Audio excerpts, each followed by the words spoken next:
কয়জন বউ দেবে? 70 জন বউ দেবে।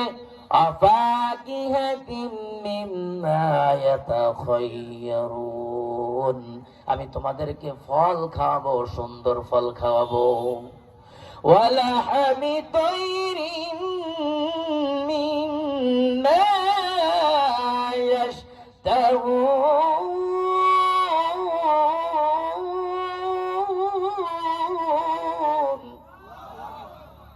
আল্লাহ তোমাদেরকে আমি আল্লাহ পাখির বুনা গোস্ত আমি আল্লাহ খাওয়াবো। সুবহানাল্লাহ। সেইখানে আর এই কোরআনের সম্পদের কোনো প্রয়োজন হবে না। জান্নাতে কোরআনের সম্পদের কোনো প্রয়োজন আছে? প্রয়োজন আছে? আর জান্নাতে আর নেক নাই, গুনাহ করার কিচ্ছু নাই, নামাজ পড়া লাগবে না, দাড়ি রাখা লাগবে না, ঘুমাবেন আর খাবেন আরামসে, 70 জন বউ নিয়ে ঘুরবেন, আর 15 নিয়ে সুজুকি জিক্সার নিয়ে যুবক ভাইয়েরা আমার ঘুরবেন আর ঘুরবেন, খাইবেন আর খাইবেন। বয়স হবে 30 থেকে 25-এর মধ্যে, যুবক টকবগে, কোনোদিন ডায়াবেটিস হবে না, কোনোদিন রোগ হবে না, কোনোদিন কষ্ট হবে না। এই যে আমাদের বড় বড় নেতারা যারা কোরআনের বিরুদ্ধে কথা বলে, এরা সম্পদ হাজার হাজার কোটি কোটি টাকার মালিক, কিন্তু প্রত্যেক দিন খাইতে পারে না ভালো মন্দ কিছু। কোটিপতিদেরকে, এমপি মন্ত্রীদেরকে দাওয়াত দিলে কয় গরুর গোশত খাওয়া যাবে না, গরুর দুধ খাওয়া নিষেধ, গোশত খাওয়া নিষেধ, খানা মেপে দেশে সামান্য দুগা খেতে পারে। বলেন ঠিক কিনা? এটা কি শান্তি? এটা কি শান্তি? বলুন। শান্তি হলো যারা কোরআনের রাস্তায় চলে, সামান্য হালাল রুজি ইনকাম করে আল্লাহর পথে থাকে, এটাই হলো শান্তি। বিশ্ব নবী বলেছে, ও আমার উম্মতেরা শোনো, বিশেষ করে নড়াইলবাসী শুনে রাখো, বর্তমান সময়ে আমরা আজকে আস্তে আস্তে জাহান্নামের রাস্তায় চলে যাইতেছি এই জবানের কারণে, আর লজ্জা স্থানের কারণে। এ যুবক ভাই, ও পর্দার আড়ালের মা ও বোনেরা, বিশ্ব নবী বলেছে, তোমার জবানকে আর এই লজ্জা স্থানকে যে হেফাজত করবা, আমি নবী আর সে পাশাপাশি জান্নাতে অবস্থান করব। সুবহানাল্লাহ। এই লজ্জা স্থানের এই জবান, বিশ্বনবী বলেছে, এই জবানকে আর লজ্জা স্থানকে যে হেফাজত করবে না, আমি নবী তার দায়িত্ব নেব না। সে জাহান্নামে গেল না জান্নাতে গেল, আমি এর দায়ভার নেব না। তাহলে জবানকে হেফাজত করতে হবে কিনা? এই জবান দিয়ে মিথ্যে কথা বলে, এই জবান দিয়ে পরকিয়া করে। এক পুরুষ মহিলাকে বলে আই লাভ ইউ, মহিলাও বলে আই লাভ ইউ। সারাদিন মোবাইল দিয়া, এই জবান দিয়া, এই চোখ দিয়া সারাক্ষণ মোবাইল দিয়ে পর্নোগ্রাফি দেখে, সারাক্ষণ নেট দেখে। বর্তমান সময়ে একমাত্র অশান্তির কারণ ইসলাম থেকে সরে যাইতেছে। 24 ঘন্টা মোবাইলের এই বদমাইশ মার্কা শয়তানের বাক্স নিয়ে মানুষ আস্তে আস্তে শয়তানের রাস্তায় চলে যাইতেছে। কথা বলেন না কেন? 24 ঘন্টা মোবাইল দেখে, 24টা ঘন্টা। কত ঘন্টা? সারাটা দিন মোবাইল দেখার কয় এই মার মারস টাকা, ফ্রি ফায়ার মার, ফ্রি ফায়ার। 24 ঘন্টা আর মোবাইলে লস করতেছে। হ্যালো আই লাভ ইউ, জান তুমি কোথায় আছো? কয়টি কনা। এরপরে প্রেম টেম করে কইরা আসতে একদিন 2 দিন মিষ্টি কথা কইয়া, এরপরে আমার মা বোনেরা এই মুখের মধ্যে আটার ময়দা মেখে, আটার ময়দা মেখে নড়াইলের ওই মার্কেটে গিয়ে কয় হ্যালো এক্সকিউজ মি, ভাইয়া ভালো আছে? কি যে স্টাইল করে কথা বলে, ওরে খোদা। স্বামীর সঙ্গে এত সুন্দর কথা বলে না, ঠিক কিনা? কথা বলেন না কেন? এই 24 ঘন্টা মোবাইল দেখে দেখে হ্যালো আমার ভাইয়া, আমার বাবার সামনে, বাবার সামনে, মার সামনে, 14 গোষ্ঠীর সামনে তোমার সঙ্গে কথা বলতেছি, এর সঙ্গে কথা বলে আর একটা মেয়ের ফোন দিচ্ছে, জান তুমি ছাড়া তো আমার কেউ নাই, আমার জীবনে তো তুমি প্রথম এলে কেবল মাত্র, তাই নাকি? আহারে আহা। তার মানে ও সিরিয়াল শত শত মেয়ের সঙ্গে ও প্রেম করে, ঠিক কিনা? আছে না নাই? 24 ঘন্টা পরকিয়া করে এই মোবাইলের কারণে। আর লজ্জা স্থানকে নষ্ট করে ফেলতেছে। বিশ্ব নবী বলে এই জবানটা যে হেফাজত করবে, এর 2 অরুর মাঝে যে লজ্জা স্থান আছে, এই 2টা জিনিস যে হেফাজত করবে, আমি নবী আর সে পাশাপাশি জান্নাতে থাকবো। বর্তমানে স্ত্রীরা হয়েছে এমন স্ত্রী, স্বামীকে সম্মানই করে না। কথা বলেন না কেন? হ্যাঁ, সম্মান করে। শাড়ি একটা কিনে আনছে,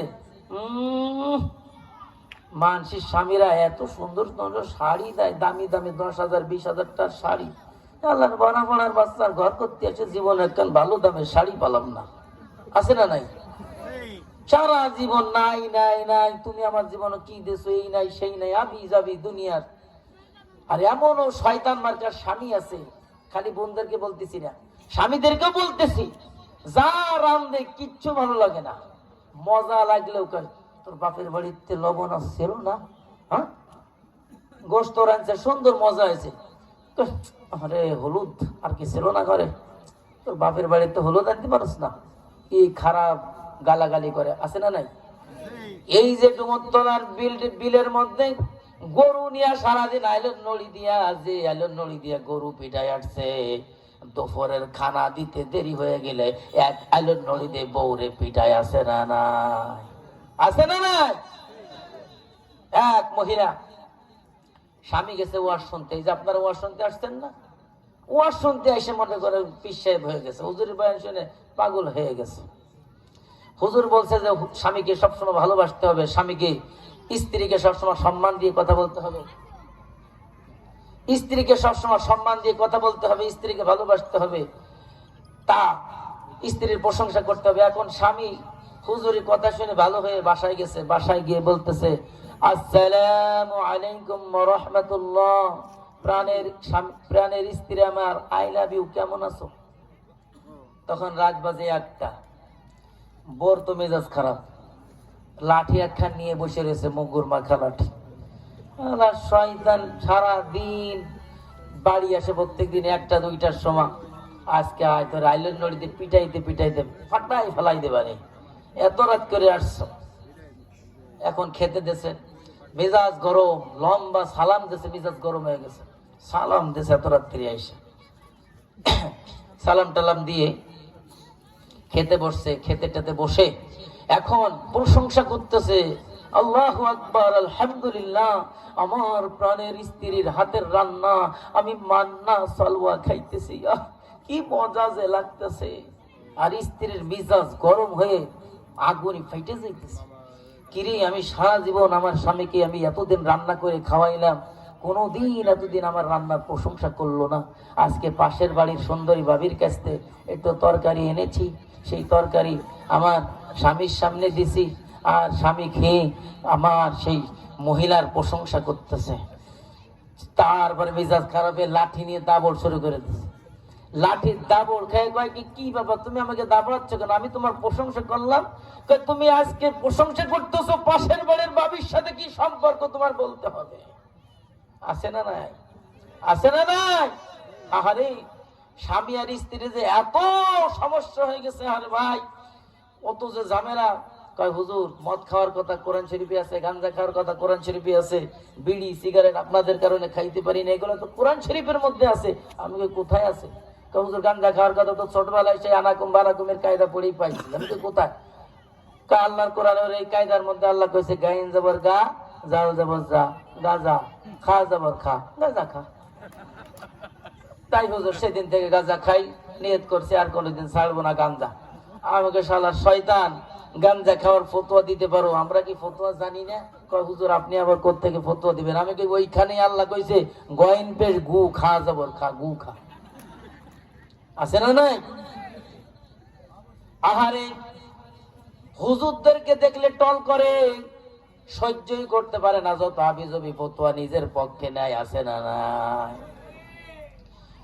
5 দিন আগের ঘটনা, আমি আগে যে সমাজে চাকরি করতাম, ইমামতির চাকরি করতাম, ওইখানে 2 বছর ছিলাম মসজিদে। আমার খুব প্রাণের মুসল্লি, খুব মহব্বত করতো, আমাকে মহব্বত করতো। 2 বছর পরে আমাকে বাজারের মধ্যে পেয়ে আইসে জড়াই ধরছে, হুজুর কেমন আছেন, কি অবস্থা, আপনার কতদিন দেখি না, আপনার একটু কতদিন আপনার সঙ্গে ভালো মন্দ খাই না। আমি কই ভালো আছেন? হ্যাঁ আছি ভালো। হ্যাঁ, আমার এসে জড়াই মাড়াই ধরে, আমি মনে করছি আমার মনে হয় 10 টাকার কোনো শরবত টরবত খাইতে দেবে। এখন আমার এক হোটেলের মধ্যে ঢোকায়, কয় হুজুর এই হোটেলের পরিবেশটা সেমন একটা ভালো না, চলেন অন্য হোটেলে যাই। 3 হোটেলে ঢোকার পরে এক হোটেলের মধ্যে নান রুটি আর গিলিল আর ওই সাপ ভাজতেছে, বুঝছেন। এখন উনি 10টা নান রুটির অর্ডার দিয়েছে, আর হলো 2টা চাপের অর্ডার দিয়েছে। আমি গেছি ইস্তেঞ্জার সাথে, আমার ডাকতেছে হুজুর আসেন, তাড়াতাড়ি রেডি হয়ে গেছে আসেন। আমি কইছি আজকে তো ভালো খানার চাপের অর্ডার দিয়েছে, দেখতেছি চাপের অর্ডার দিয়েছে। আমি ইস্তেঞ্জা সেরেটারে চাপের দোকানে যাই খাইতেছি। আমি কই এত সুন্দর খানা আর এত রুটি দিয়েছে অর্ডার, কি ব্যাপার আল্লাহ জানে এর মনের অবস্থা কি। আমারে পাই এতদিন পরে জড়াই মাড়াই ধরে এনে খাওয়াইলো। এখন অনেক কষ্টে মষ্টে 8টা রুটি, 2 জন উনি খাইছে 4টি, আমি খাইছি 4টি, খাই এটে লড়তে পারি না। আমি তো বিশাল খুশি। আমি কই এতদিন পরে হুজুর পায়ে খাওয়াইছে, খুশিতে আমি তো বাঘ বুঝছেন। এখন খাওয়াটা শেষে এখন ওই হোটেলের সামনে বিল দিতে যাবে, আমিও গেছি, উনিও গেছে। কয় হুজুর আপনি অনেকদিন আপনার কিছু, আসলে আপনার সাথে অনেক আগে ভালো সম্পর্ক ছিল, বিলটা আপনি একটু দয়া করে দিয়ে দেন। কেমন লাগে মেজাজটা কোন। এখন আমার এই দোস্ত যদি হঠাৎ করে 2-3 বছর পরে দেখা হই আমার কয় দোস্ত চলেন ভালো মন্দ খাই, কারণ উনি যদি 10টা রুটির অর্ডার দেয় 1000 টাকা বিল উঠায়, আমি ওনার মুখের দিক থেকে কিছু কইতে পারো? উনি সেই ধরনের মুসল্লি। আর আমার স্ত্রী ওই দিনকে ওষুধ কেনার জন্য 1000 টাকা দিয়ে গেছে, তুমি একটু ওষুধ নিয়ে আসো, ছেলে অসুস্থ, আমি অসুস্থ, বাজারে গিয়ে আমার কাছে সর্বোচ্চ 1000 টাকা আছে, ওষুধ কিনতে পারলাম না, আর আমি টাকার বিল দিই। আমি কই ভাই আল্লাহ দোহাই লাগে, তুই আবার এরকম একটা আঁকলা বাস দিলি ভাই। আমি কই ভাই তুই অর্ধেক টাকাদের বিল, আমি অর্ধেক দিই। না হুজুর তাই ভাই আপনি দেন, একটু সব করেন, অনেকদিন তো সারা জীবন আমাকে তাই খালেন, আজকে একটু খান। চিন্তা করা যায়। আমি ওদেরকে ফেসবুকে দোস্ত দিতে চাইছিলাম, ফেসবুক বন্ধ, ঢুকে দেয় যে আমার সেই কোড মোড আসতেছে না, সব বকা জায়গায় যে এইরকম দোস্ত তোমাকে যদি কোনো এরকম বাস দিয়া কোনো মুসল্লি পায়, এরকম যদি 1000 টাকার ওষুধের বিল যদি দিয়ে খায়, তাহলে অবস্থা খারাপ। এইভাবে যে কোনো মানুষ ডাকলে বসা যাইব। সুতরাং স্বামী স্ত্রীর মহব্বতের কথা আমার দোস্ত বলছে বিদায়, স্বামী স্ত্রীর মহব্বতের কথা বললাম এই কারণে আমাদের শান্তি অর্জনের জন্য ঘরের মধ্যে কোরআন নিতে হবে। কারণ স্ত্রীরা কোরআন পড়ে না, কি করে না, কোরআন করে না, 24 ঘন্টা স্টার জলসা কিরণমালা দেখে, ঠিক কি না? আমাদের আলেমদের ঘরের মধ্যে বুখারী শরীফ, আমাদের ঘরের মধ্যে কোরআনের তাফসীর পাওয়া যায়, আর বিভিন্ন আমার মা বোনদের ঘরের মধ্যে ফেসবুক শরীফ আর ইউটিউব শরীফ আছে না ভাই?